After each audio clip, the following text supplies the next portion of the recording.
Hello, everyone. Thank you for joining today's live webinar. I'm Dr. 𝗘𝘃𝗲𝐻𝗁 from New Division Business Consortium. And today we have a very special event and we have a special guest. And we're going to be talking about work placements and as well as how you can get specifically tailored methodology when you're looking for work. And,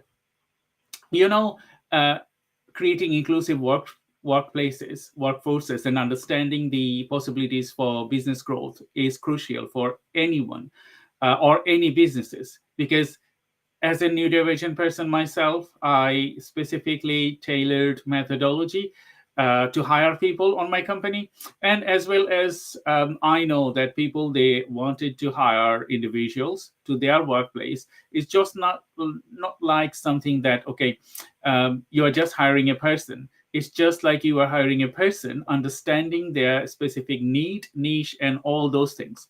So we're going to be talking today specifically on this topic, how you can build an inclusive workplace. And I'm just going to introduce my guest. And she is Rebecca Maloney, career from Career Grade. And Rebecca, thank you very much for joining today's live webinar. How are you today? I'm good, thank you. Yeah, and you? So it's a great pleasure talking to you on my live today. And you know that I bring specifically expert people on this webinar to talk about specifically on the varieties of domain. And today I'm very glad that you came and you are spending your time and contributing to this channel. So Rebecca, could you please a little bit brief about you, what you do, and how you support people? Okay, thank you. So my background is around 30 years in recruitment, probably 24, 25 of those in traditional recruitment, as you would imagine it. 5-6 years I was delivering job centre plus contracts and helping people with long-term disabilities and health conditions to return to work, and I was supporting the employers in making that become doable. And then for the last 15 years, I've worked in the IT recruitment sector, setting up my own recruitment consultancy 8 years ago now, which sounds grander than it is, but it's just me, and I get to recruit for small and medium-sized businesses. And then 4 years ago, career garage came out of my brain, and I now use that 30 years knowledge of recruitment to help individuals to become laser-focused job getters. And I think with my background in recruitment, it's always frustrating hearing sometimes the employee's experience of the workplace as opposed to how the employer is trying to describe their workplace. And quite often those two things can be not just slightly off kilter, but can be two completely different things. You would think the two people were talking about two different companies. So, yeah. You know that when you are in recruitment business and you have a special capacity to understand individuals, if I give an example of myself, being a disabled person and neurodivergent person, it was always difficult for me to convey the employer. And being a middleman in between employer and the employee, I think you create significant contribution that way to matchmaking, I would say. And how do you do that? Can you tell our audience a bit more about that? I don't know. I think this is where a lot of recruiters do get a bad rap.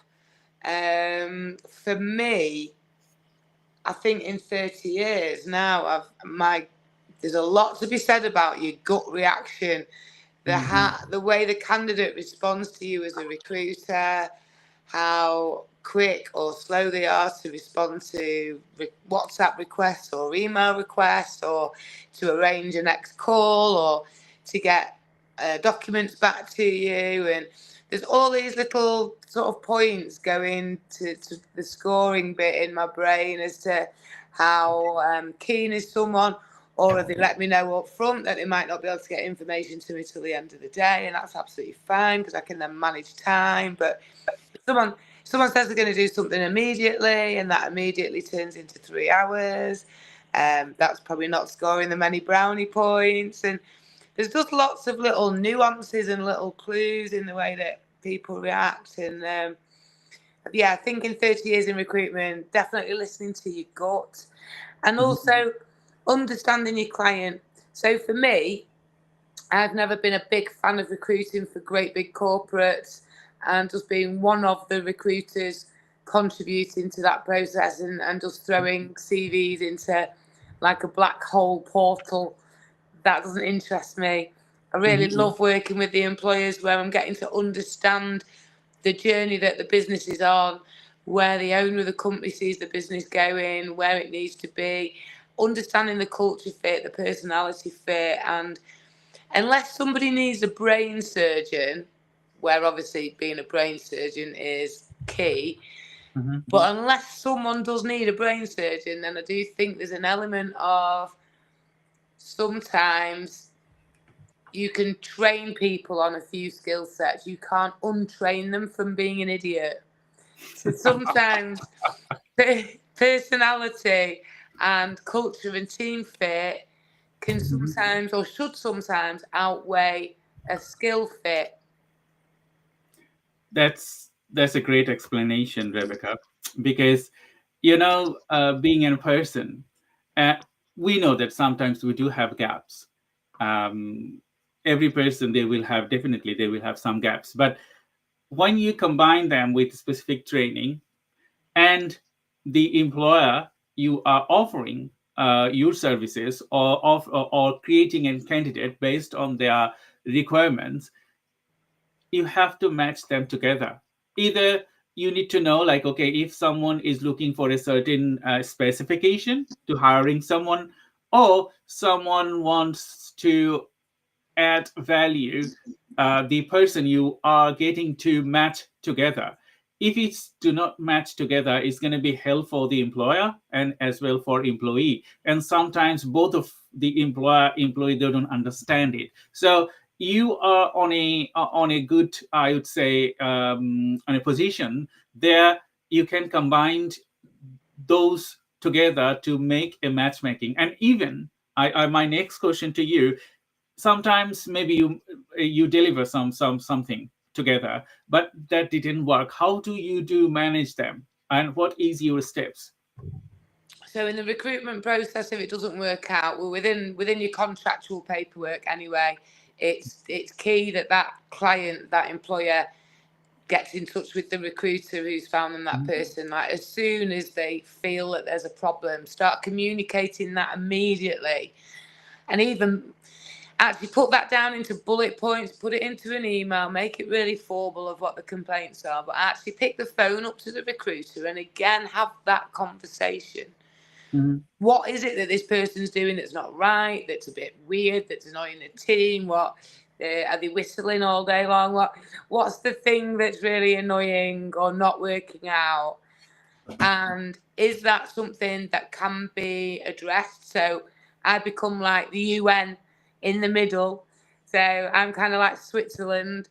Can I go back to the employee and can we have a chat about what's not working out, why it's not right, but also ask them how they're finding it. Have they been made to feel welcome? Have they been made to feel like they fit in from day one? Has there been like a starting onboarding process done that feels structured and you feel like you're becoming part of something? It's not always the new starter that's not fitting in with the employer. It's sometimes the employer just not getting that onboarding part right, or again, taking the person that they're dealing with. Is it someone that would actually benefit for an hour of someone showing them, as opposed to 8 hours of sitting and reading a manual? Or again, and I know that you've got to have processes and things, but how about gearing the process up to fit each candidate rather than the process just fitting you as the employer? I totally agree with what you just said. So I'm just going to start from the beginning again. Like when you talk to individual person, like maybe a person they wanted to build their CVs, or they wanted to start engaging to change their career to a different path, or maybe the same path. So what is your process from starting and to the end? If you can give us a typical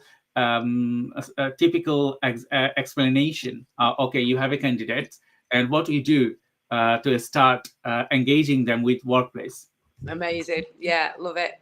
So it would probably start with a discovery call that should be around 15 minutes, but probably realistically becomes about 30. So I can get to the bottom of the person's, all those things that you've just said. Is it somebody wanting to go self-employed? Is it someone wanting to look into franchising? Is it a graduate that's trying to enter their workplace? Is it a teacher that wants to get out of teaching but doesn't know what else to do? So we'll have that sort of discovery call and a bit of a delve into what the blockage is, or what the future looks like, or however that conversation goes. And then find out why someone's unhappy as well. What is it that they've fallen out of love with, or what is it? It could be a change of management. It could be that there's been a company buyout. It could be that their new manager, they don't click, whatever those reasons. So they're individual to each person. So it's good to understand that. Usually I've asked them to send me their CV before that call so I can get a feel of their career to date. And actually, while we're talking, there's a fair chance that I can identify transferable skills that the person I'm talking to may not have truly identified yet, or not recognised the power or the value of yet. So I can usually see some little clues in there and sort of ask some delving questions about that sort of stuff. Then what I'll tend to do, the trouble with a CV is there's no right or wrong. There's no that's a good CV, that's a bad CV. However, I've been looking at CVs for 30 years and I know what looks good on someone's eyes. You don't want to just be hit with a wall of words and feel intimidated about even starting reading it before you've even got through the profile. It kind of needs to be quite gentle, but the content needs to hit a punch. The actual words on the page don't need to be hitting that punch. So, and again, a lot of people focus on everything they've ever done. So you're getting that journey right from day one, right through to this point, which is interesting. But is there stuff in that journey that you never ever want to do again? And if it's stuff that you never ever want to do again, why is it there? Because when you put that CV out on a job board or on LinkedIn, and recruiters or employers are looking for you, and they're looking for the things that you don't want to do anymore, but you're advertising the things that you don't want to do anymore, you're kind of wasting everybody's time. So it's good having a bit of a spring clean and be quite harsh, throw those sell-by dates out. Get rid of the stuff that you don't want to do moving forwards and focus on the stuff that's going to move you forwards. I'm sure there's a lot more to that answer. I can usually talk for hours. I totally agree. Oh, yes. So we'll go through all that. And then what I advise at that point is that we save that CV as a template. And that template then never changes. It's literally got a bit of meat on all of the bones.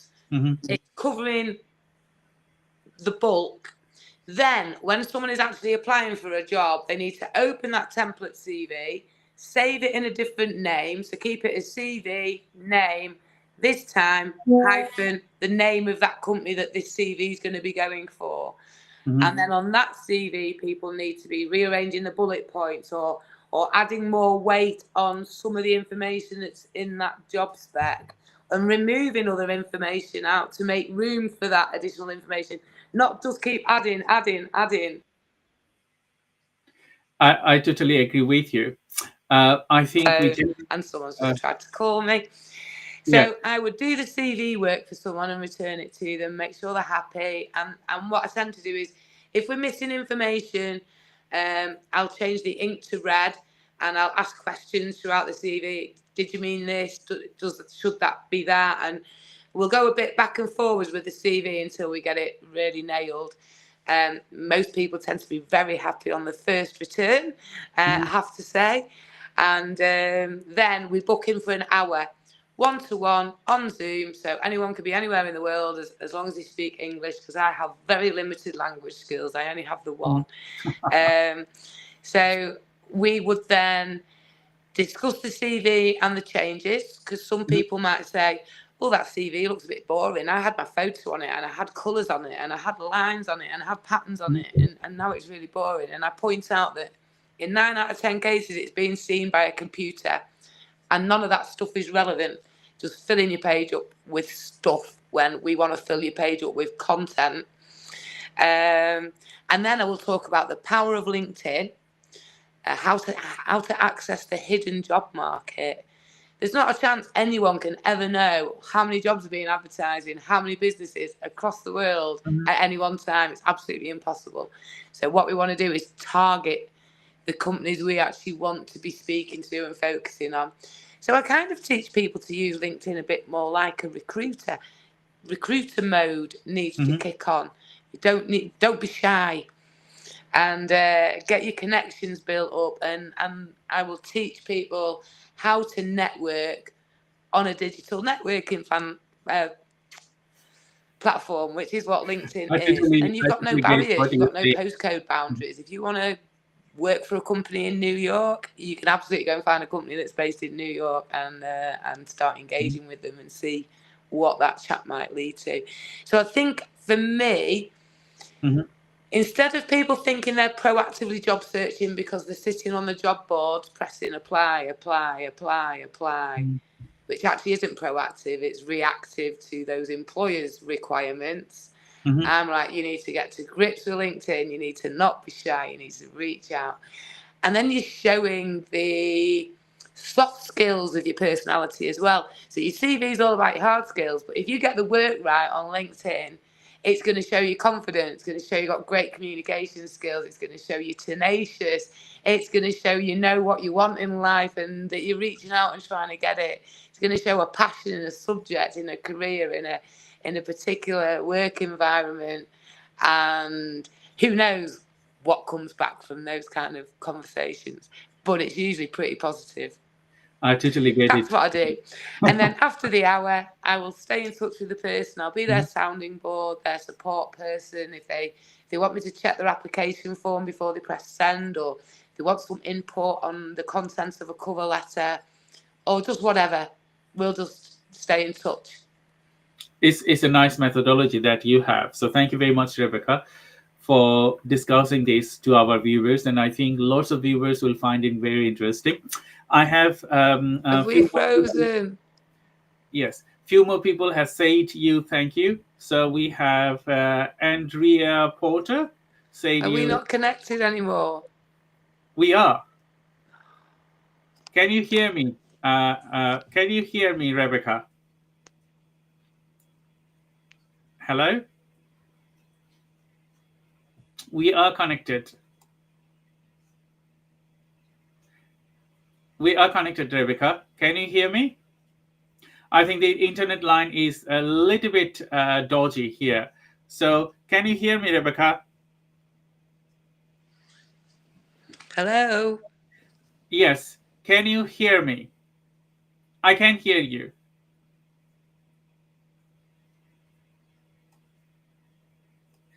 So I think our internet line...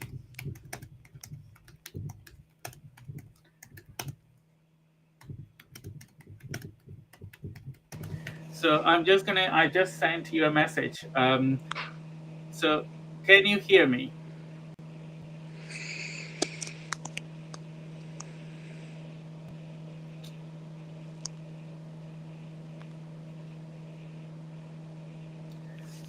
Hello?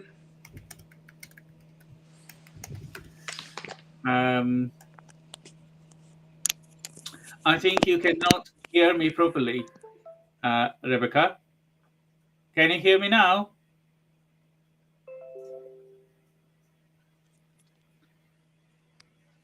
Can you hear me now, Rebecca?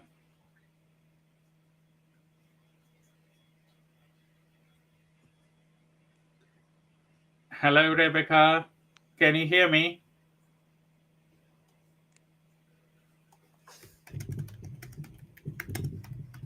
So what I wanted to do, I wanted to ask questions through writing on the screen. So if you could answer those questions, if you cannot hear me, that would be lovely. Okay. So Tech, hey. I need help here. I can't hear you at all. So can you check your speaker? Speaker's fine. And that's another problem that we are recording, but I can hear you.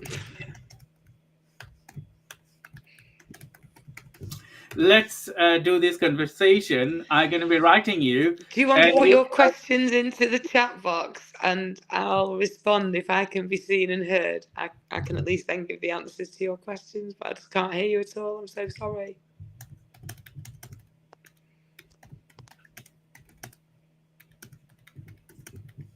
I hopefully answered the previous questions thoroughly. Right, a case study. Let's have it. Oh, I know. I could think of a graduate that helped. So this was somebody who'd left university 6 months, 8 months earlier. He'd applied for around 300 jobs. He'd either been ignored or rejected. But he wasn't getting any feedback out of anyone. He didn't quite know what he was doing wrong, and he was obviously getting quite depressed and fed up. He wasn't coming out of his bedroom. He wasn't engaging with his family. He was stopping meeting up with friends, and his family was getting a bit worried about him. And it was actually his mum that reached out to me. So she arranged for and paid for a session for him. And whilst he'd been doing his degree, he discovered he'd fallen out of love with his degree subject, but he'd really found that he loved doing all the research towards his degree subject, and he loved filling out spreadsheets and manipulating data and everything like that. So when he told people about that, they'd all suggested he sort of go for like data entry style jobs. They just heard the word data and thought data. I heard data and I thought, you need to be looking at like junior business information or junior analyst roles of like any description, business analyst, information analyst roles. That's where your research and your love of data has come from, and not from data entry. So we optimized his LinkedIn profile. He did not want to be on LinkedIn. He hated LinkedIn. A lot of young people don't like LinkedIn because they don't quite get it properly. Mm-hmm. Quite a few older people don't quite get it properly either. But I got him to be brave, got him to reach out, dip into my network, his mum's network, other people that in his network. And as I described before about the hidden job market, an employer came out of the woodwork and actually approached him. So how good for the ego? It's just been rejection. He changed his methodology, had a strategy, and the employers then started reaching out to him. He's ended up in a great job. He's been there now 18 months. He's had a couple of great promotions and pay rises. Mm-hmm. And yeah, he's buzzing. So that was a great one. Thank you. That's a great example of your work, Rebecca. So we're going to be dive into more details, what you wanted to do. As we are having a technical difficulty, so I do apologize for the people that we're having a technical difficulties, but we're going to be continue this live as I'm asking Rebecca questions, writing to her. So my next question to you, Rebecca, when you start a person, what you check?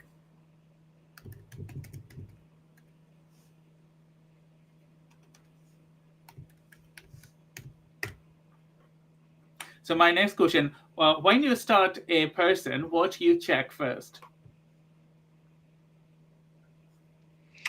So when I'm starting working with someone from a career coaching point of view, it's that initial discovery call, really, to be fair, finding out what people's concerns are, what their worries are. It could be around money, it could be just around job satisfaction.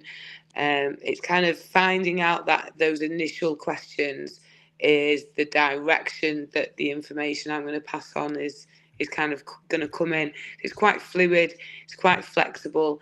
in a lot of instances, the information is quite generic. How to use LinkedIn properly can be taught to a graduate, it can be taught to a professor, and it can be taught to everybody else in between. And you'll never ever totally know everything that you can do on LinkedIn.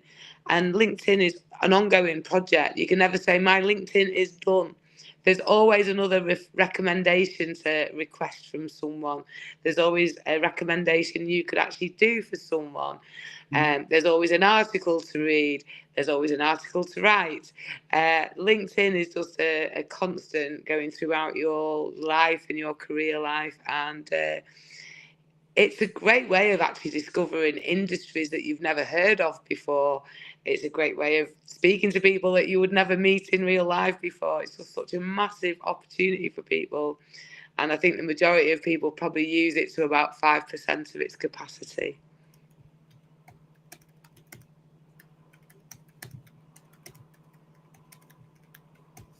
Okay, so Rebecca, what I wanted to ask you, if you could exit the event. I will exit the event and come back again. See you in a minute. You had a phone call, that's why the voice is not hearing. So I will continue the conversation to the audience. And I do apologize for these interim connectivity issues, but I asked Rebecca to exit and join again, because when you use specifically a different device, it's a problem. So can you hear me now, Rebecca? I can. Oh, so much better. Hiya. So we are back again, Rebecca, because I think there was a phone call. So when you have phone calls on the device, it cut off you the audio from Restream. So anyway, so we are back again to our conversation, and I know many people, they are watching this online on YouTube and all other social media. And that's another thing, you know, when you have technical issues, it can be a technical issues for your CV writing. It can be technical issues that we are doing now. So it was a great example that you said previously, how you prepare individuals to get out there. As a neurodivergent person myself and disabled, I have experienced a lot of things. And I think those people, they wanted to get into work, they would experience similar way. So I'm going to be asking you some question about that domain. You know that universal credit in the UK and all other government, they force people that you have to get into work. And if you don't get into work, you will not get paid the benefits you will receive. As a disabled person, sometimes they have barrier. And the government, they don't think about or recognize those barriers. So they will impose sanctions to those people. They are not looking for jobs. So how do you manage disabled person like this? And the connected question, if there is a neurodivergent person, and you know that neurodivergent person, most of them are introverted. So if I'm an introverted person, I don't want to speak by myself. You have given a good example that your clients' parents, they got involved. So how do you manage both disabled person and both neurodivergent person? Again, from that initial chat, what are people going to be comfortable with doing? Again, I think once you understand the process of getting a job in 2025, you can still do it using your own personality and still do it in a way that you feel comfortable with. You just need to understand the game you're playing. If you liken the world of getting a job to playing Monopoly, for example, if I handed you over the game of Monopoly now, no instruction book in there, and said, have fun with your friends with that. No, I can't. It wouldn't last very long, would it? You'd work out that you were a hat or a dog or a boot, and you'd work out you threw the dice, but you'd be like, what are those red and green things? How do I get those houses? What is this? What the hell's a community chest? And why am I in prison? And you'd either all start arguing amongst yourselves, or you'd all have your own suggestion of how it should go and what it should look like. And it would just be like a bit of a mess. And it's kind of the same in job searching in 2025.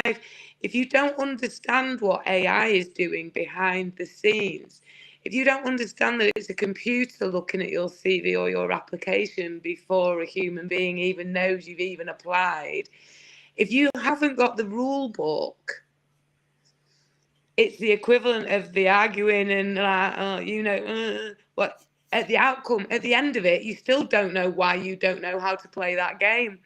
And that's exactly the same with job searching. You keep doing the same thing over and over again, hoping for a different outcome.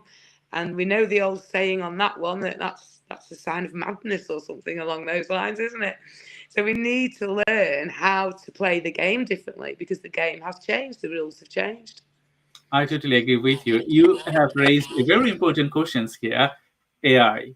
And when people they are searching or they are preparing their CVs, they don't think that nowadays big companies, they don't look physical CVs before they sort out with AI. And we don't know that when we apply. And that's a critical point that we can talk about in our next conversation. But now I wanted to ask you another related question. I understand that you have candidates, you have employer, you saw their CV, and as well as you support them on LinkedIn. So, in relation with a real CV and putting out their social network like LinkedIn, how do you marry them together? Because the CV is CV, a social, LinkedIn is different. So how the candidate they have to marry them together? Like, okay, what things they need to include on CV and what things they need to include on socials? So if you think about it, a CV is very one-dimensional. In old days, you press the print button and you've got a very flat, very one-dimensional piece of paper. LinkedIn is very much more the bigger three-dimensional picture. So on a CV, you might say excellent references provided upon request. On LinkedIn, you're going to have a load of recommendations on there that are your what's the word I just said? References. So, and you can then check out those references because you can't just say, oh, Rebecca Maloney's brilliant without you being on LinkedIn and having a profile and therefore being checkable too.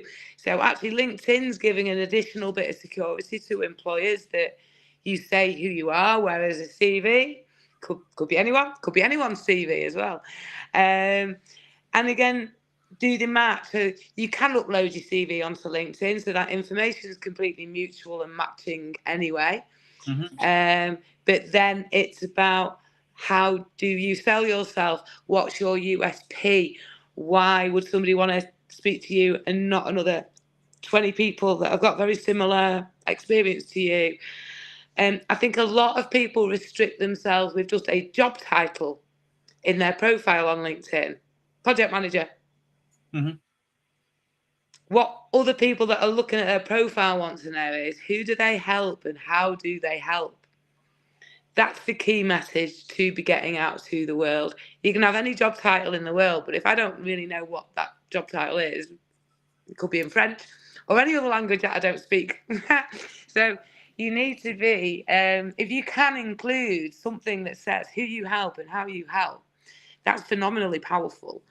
And then again, using the space as wisely as you can. If there's a section that can take information, get the information on there and use every opportunity on LinkedIn to have different information on different sections. So you're a more rounded portrayal of yourself. And if you are asking people for recommendations, which I absolutely recommend you should, but instead of just being very lazy and using the LinkedIn message that's already there, please could you do me a recommendation? Wipe that and say, oh, hi, such and such. Thought it was about time to ask you if you would do me a recommendation, please. Do you remember that project we worked on? There was a time when you said I was A, B, C, D, and E. You commented on the way I was able to bring teams together cohesively. You talked about the time that I was able to manage budgets like a ninja.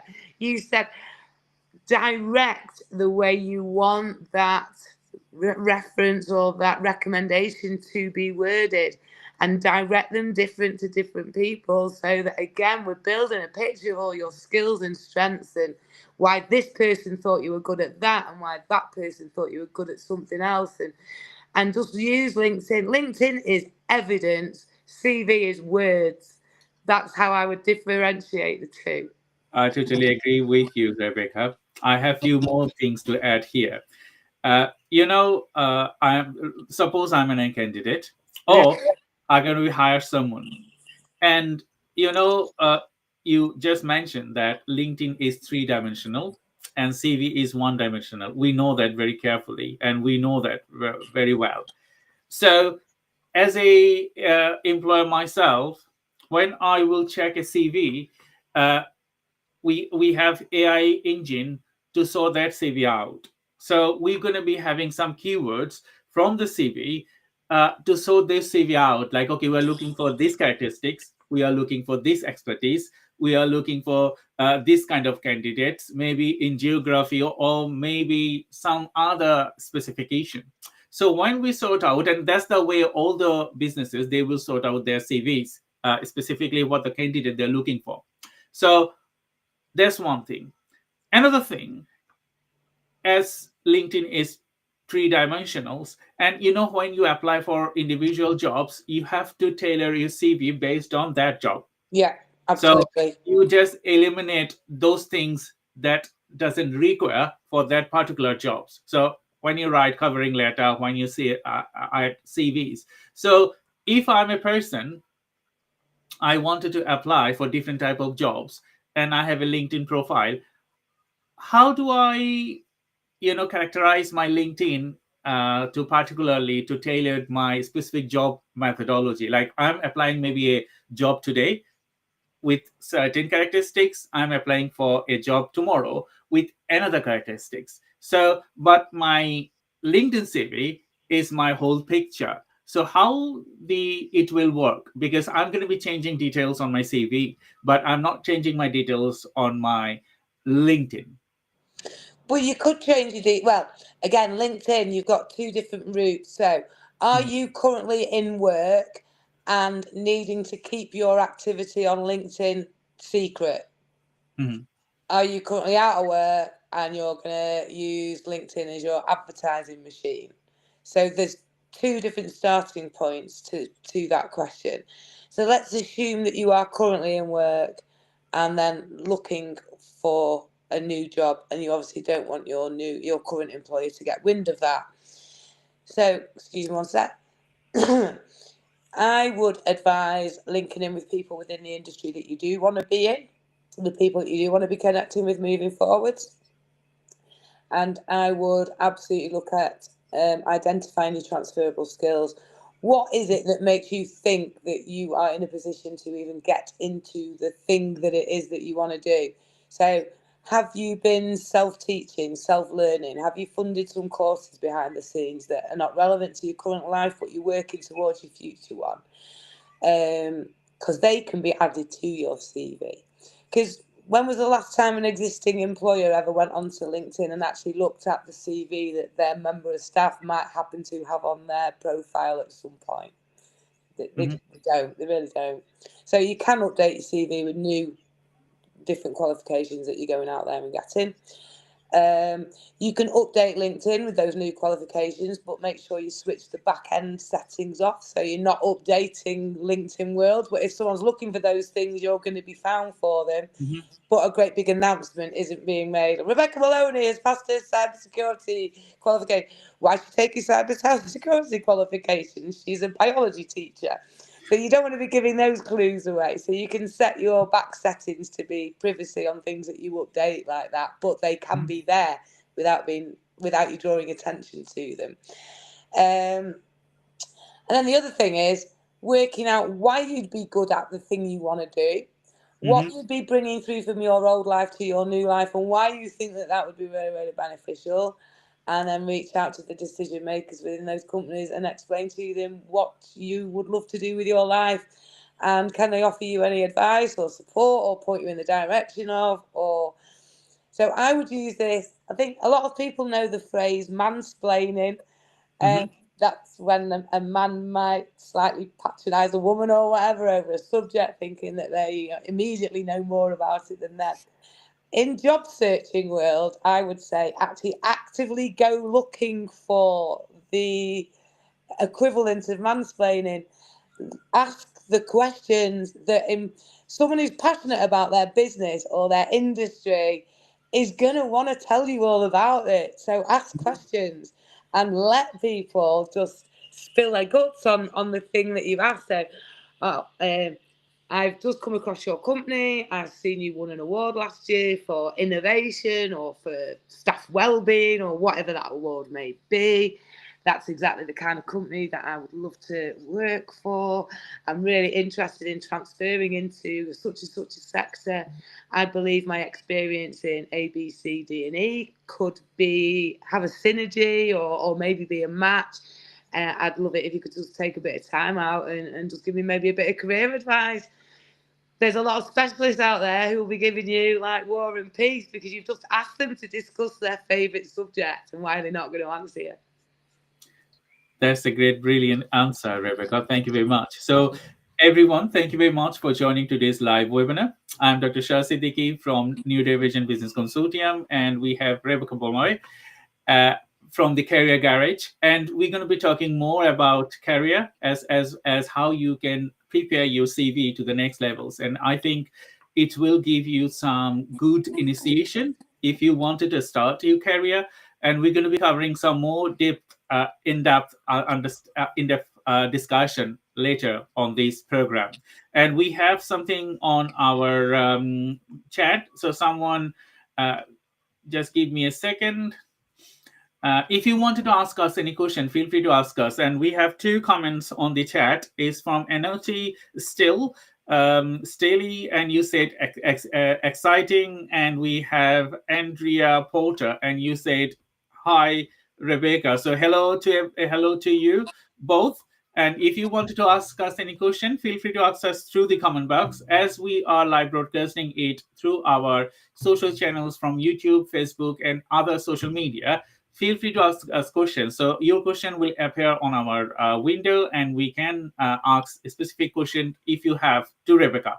Otherwise, it is recorded. You can play the replay, and as well as you can share this live broadcast with your friends or family or your neighbor. They will get it very much interesting, and they will get some important points that we discussed today. And if you wanted to contact Rebecca directly, go to LinkedIn, write her name, as well as her company, you will get it. And if you wanted to, on this event's description, you will get her details there as well. So Rebecca, my next question, we have talked about new people. They wanted to sort their CVs and other things. And you know that if I'm I'm just doing a job, I wanted to change my career because I don't like the job I wanted to do. You talk about transferable skills.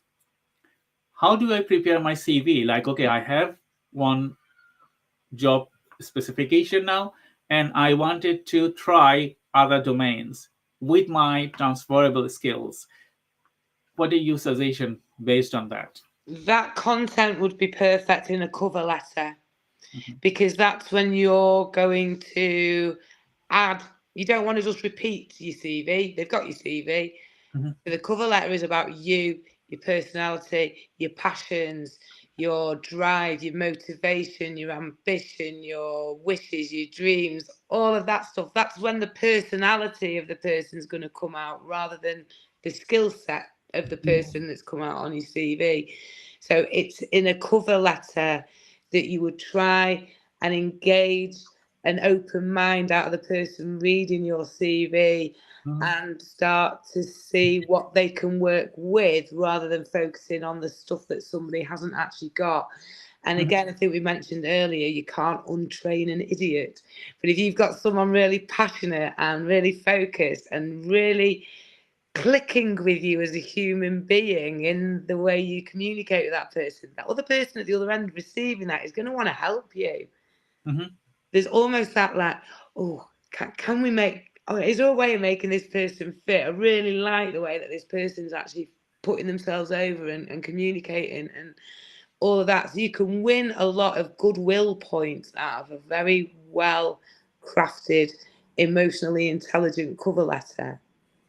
I totally get you. Because why I'm asking these questions, because I encounter working with some people that neurodivergent people specifically, or non-neurodivergent people. If I give an example of my wife, she used to do a different domain, and now she's doing another domain.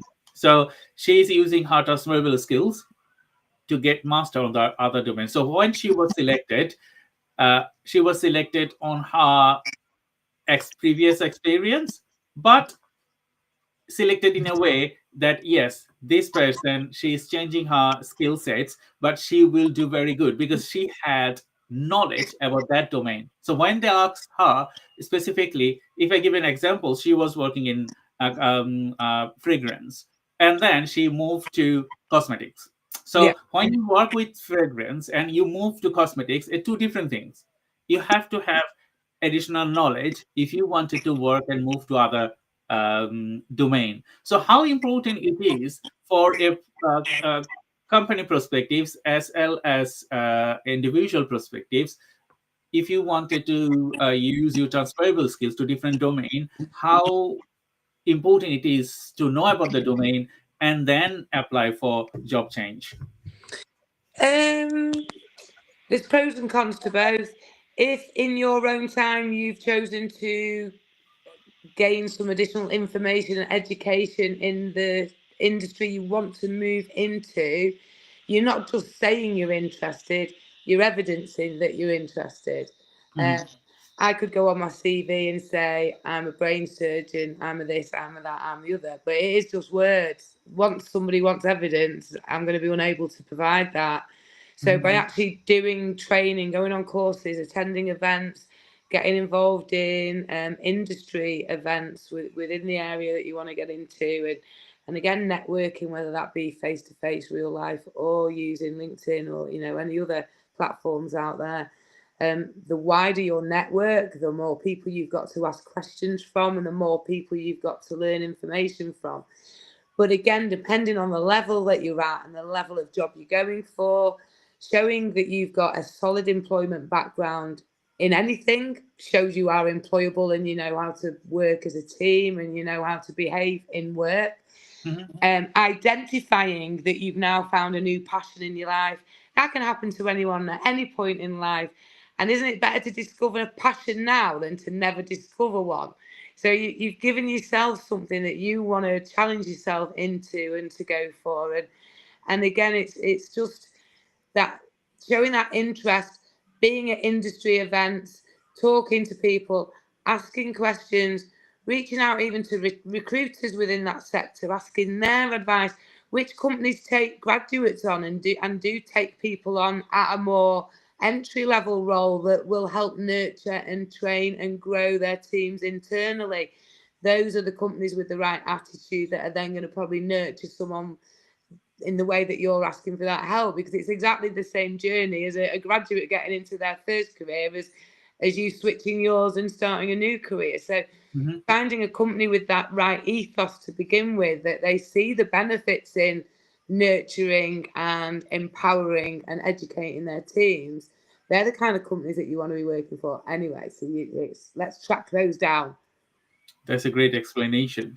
My next question, because we talk about a bit more AI, and we talk about innovative people, they wanted to start their career, and we just talk about the people they wanted to have a career change. So in relation to AI, because AI is huge, and when you work with AI, nowadays you can build your CV on a click. Like, okay, this is me, and this is my experience, expertise, build my CV. How well defined we have to be when we use AI? Shall we use it? Sorry, I think we lost Rebecca, and we're going to be waiting for her to join again on our conversation. Hopefully, her battery ran out from the mobile. I'm assuming it, but we had a very long conversation today on talking about specifically. Oh, she's back. So, Rebecca, again, we just wanted to ask you the question directly. How well defined we have to be when we use AI on our CV and covering letter? Is it a helping hand, or shall we totally avoid it? A year ago, I would have said totally avoid it, but nowadays there are some benefits to it, and which I would recommend. There's nothing worse than sitting with a equivalent of a blank piece of paper and I don't know where to start. And so again, if you can at least get down the where you've worked, the dates, the factual stuff, the job title, the dates, the place, and all of that, get that as a starting point at least. When it comes to an initial profile, again, that's going to depend on whether you have worked for years or whether you're new to the marketplace. If you've worked for years, you already should have a pretty good idea of your profile and the areas that you want to be selling and promoting yourself on. But there's nothing wrong in just actually copying and pasting the profile and putting it through something like ChatGPT and asking it, are there any areas that I could improve on this? And it might just be something as simple as turning the volume up on an adjective. You might have said you're a good communicator. AI might suggest you make that you're an excellent communicator. And I don't think there's anything cheaty in that. I think it's just like, oh yeah, actually, I can just turn my volume button up on the thing that I'm saying there. So it can be a good little reminder that there's top trumps of adjectives, and you want to be using the top ones and not just, yeah, I'm good. That's not selling yourself. What I do think it could be a bit of a naughty cheat, and not so much AI, although the job spec might have been created by AI, is actually go on the job board and look for different jobs with the same job title. And look at the terminology and the phrases that different employers are actually using to either describe the same thing or something different. So that would make sure you're kind of getting up-to-date sector terminology and chat. And also, when you are responding to an application, an advert or whatever, use that company's words back at them. If they want ABC, they want ABC. They don't want BAC. They don't want BCA. They don't want CBA. They don't want CAB. They want ABC. Match what is being asked for. When you're doing an application, I think you need to treat AI as though it's AS. A bit artificially stupid at times because it's only been set up to look for that. It can't interpret that you've said that, which means this. That's not what it's been set up to look for. It's been set up to just look for ABC. You need to give it ABC. When you're creating your CV or your application, that's to a general audience at that point. But maybe you want to put the company job spec through AI along with your CV or your profile and ask it, are there any areas, are there any key areas that I am not highlighting? And use it like that. And I don't think that's cheating. You're not asking it to write the entire thing. You're asking it to just check through what you've already written, which in effect a bit of proofreading anyway, and to just maybe notch it up a level or two, but not to actually get AI to write your CV from scratch. No, I don't like it that way round. And I don't think you're going to get much uptake from that because there's not going to be much personality in it. I totally agree with you, Rebecca. We had an hour session today. We are nearly end of our session. So at the end of our session, we ask our audience if they have any questions. So if there isn't any question, we talk about 5 key takeaways. So if you could give 5 key takeaways to the audience to take away from this live webinar, what would you do? What would you say? Number 1, do not be scared of LinkedIn. It's a brilliant platform when you're using it effectively. Number 2, your CV, your application form is your advert. Shine.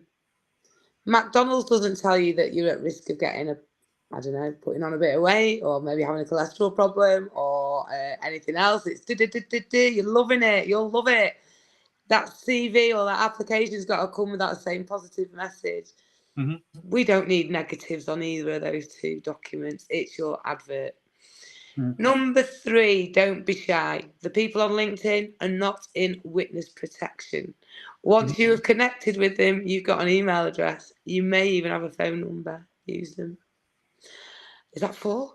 Yeah. 5th one. No, it's number 1. You're going to say number 4 now. Number 4, I think using LinkedIn to job search where you are having a conversation with a peer is much more effective than being a subservient job applicant on a job board where I feel like you're in Oliver with your begging bowl out with, please sir, can I have a job? On LinkedIn, you can start a conversation, and I think it starts that relationship already on a different, more positive footing than being a subservient applicant. Number 5. Number 5, you can spin any of your information with a little bit of creativity. Mm-hmm. And if you need to use a bit of AI to help you find that creativity, use it, but don't use it to cheat as such. Use it for assistance, not for cheating. Mm-hmm. I hope that helps. That was a great conversation to Rebecca, and I think our viewers, they will love it. And you know that we have live channels, and we're going to be making smaller shorts for people to scroll it through and get right information at the right time. So my last add-on to you two, Kay, do you have a message for the people they are looking for job search? Keep your chin up. It's tough out there. It's not personal. You are not being rejected. The way you are applying for jobs is being rejected. Change that part of it and the outcome might change. But you are not being rejected. There is nobody in that company that even knows that you've applied. A computer has decided that your words are not in the right order. That is it. That's great. So thank you, everyone.